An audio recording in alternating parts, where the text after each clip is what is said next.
Hi,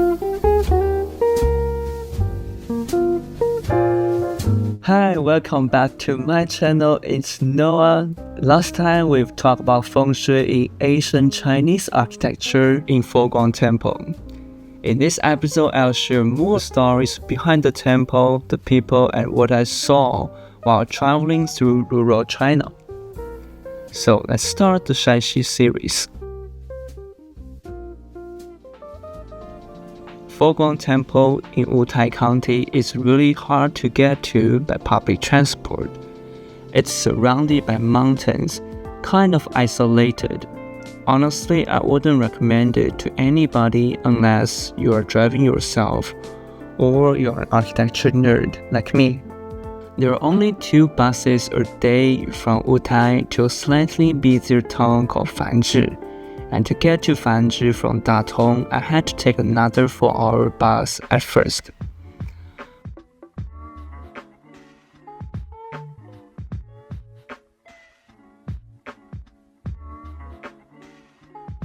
I just had my transfer and then they dropped me to this station in a county called Fanzhi.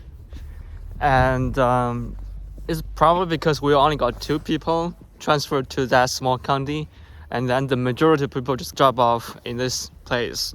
So maybe they need to have a smaller bus take us to that place, and it's 2 a.m. in the afternoon, and we got to wait until 3 and 3:30. I just had my city tour in this county. I just went to a temple which was built around 400 years ago, and this one is quite Shanxi. You can still see some of the ancient roof like this one.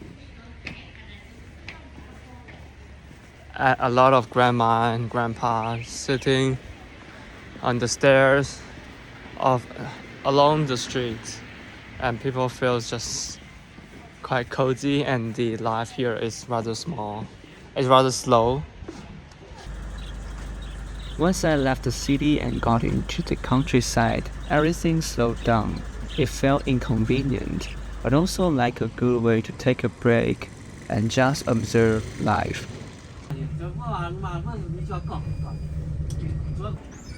By the time I got off the bus, it was already dark.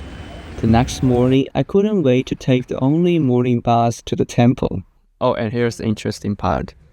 These buses aren't just for passengers, they also deliver goods. If you want to send something, you call the driver, leave the package by the road, and tell them where it's going and the recipient's phone number. Somehow it all just works. 下午4点半那就是等是不是？4点50。4点50，好，谢谢。拜拜。好，你第一次来吗？我是啊，你呢？ I just met a super friendly couple. Originally I was about to walk for at least half an hour to get to this temple, but they are so good. They invite us for a ride. 谢谢。老板。对呀。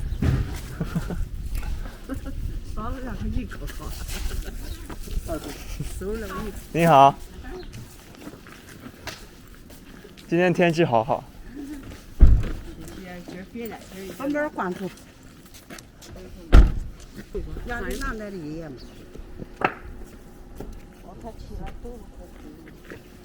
好，那我们就去逛了。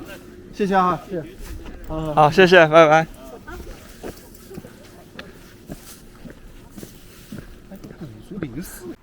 Foguang Temple is known as one of the most important pieces of Chinese architecture. It stayed hidden for centuries until 1937, when the scholar couple Liang Sichen and Lin Huiying rediscovered it.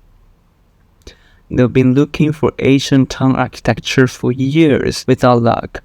Then they found a mural map in the Dunhuang Mogao caves that pointed them to this area.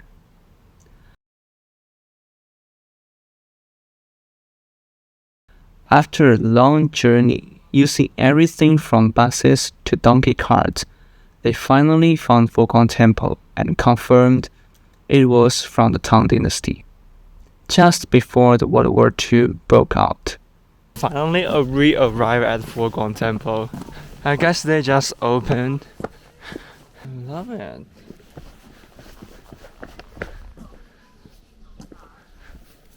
I'm so excited. Finally, we're here. I am so excited. Oh my god, check this place. I just...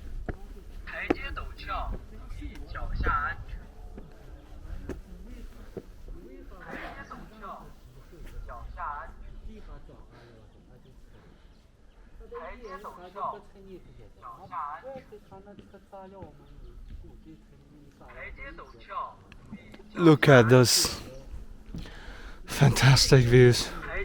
We're turning back. This is just the staircase I went through. I can't wait to go inside and have a look. Let's go.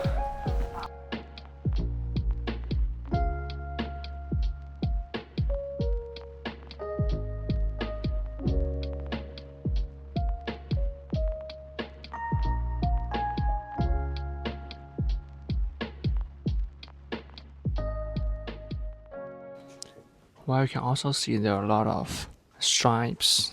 They're actually newspapers from the Cultural Revolution. If you're getting closer, you can see the tags. They're saying the news of that days. Because at that ages, this place is used for storage.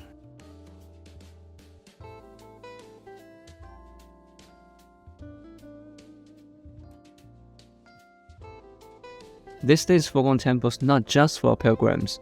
People from all over China come here, almost like it's a living museum where you can take in history, both ancient and recent, and get a feel for traditional building styles 1,000 years ago.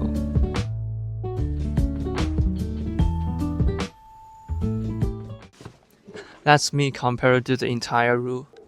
Also in the center, they're slightly curved down, and on the two corners, they are slightly curved up. So you have this gentle curvature, which is typical Tang Dynasty characteristics. Dogong has to be one of the coolest Asian building techniques in this temple. Those massive wooden pieces and that raw texture. And I guess that's something modern buildings just don't have. And trust me, you don't really get how tricky it is until you really try to piece one together.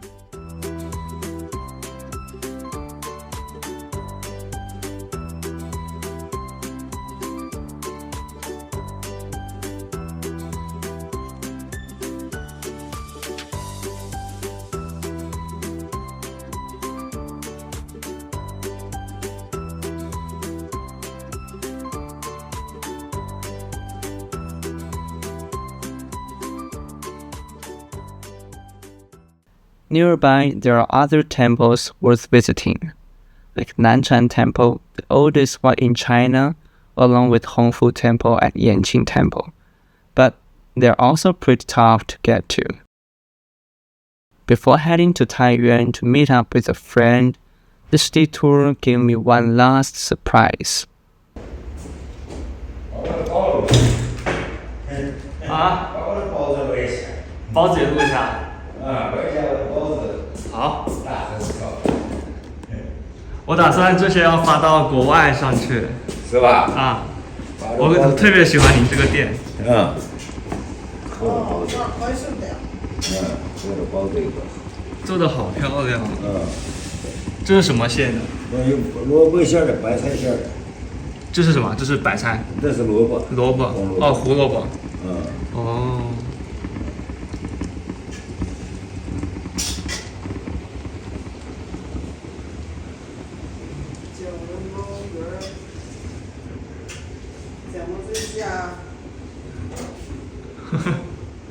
你在这儿开了多久了？开到我好几年。开多少年了？得2年了。2年。嗯。那您做这个手艺做了多久了？这你也错了，这就是口门的时候有种人家就是花儿，吃而已。这早上你们要很早起来吧？啊，很早起来。几点钟啊4点。 ？4点钟。4点钟起来就干到现在，就买第一次都买完了，这有第二次，也是一种就4笼，一种4笼。啊，就这个1点就4了。嗯。嗯。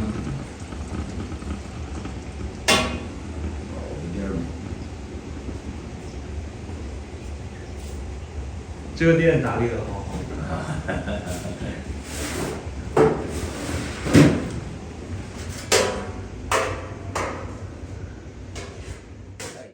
在这里吃吧，谢谢。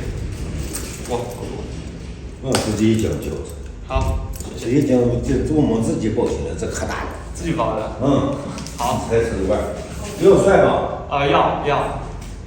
有水是咋吃呀？这个呀是这个水我就给你倒水，你要是整不吃就给你们。捣碎。好。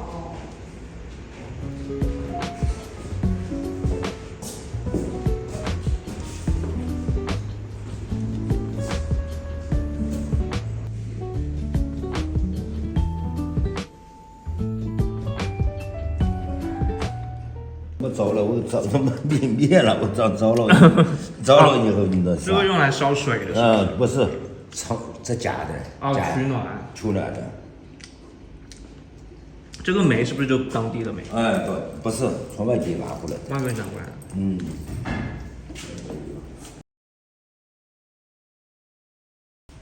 好，我走了。走了。好，多谢招待。好。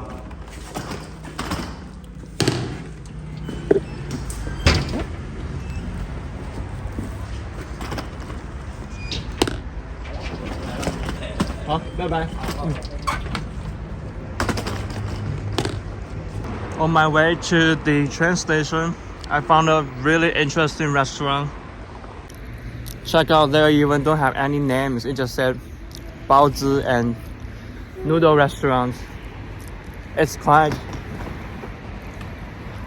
small, as you can see, and quite old. But I just love it, and the owners, those family restaurants are so good. They're so friendly.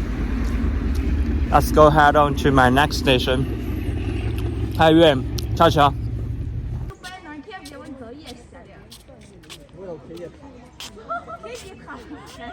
公安记好。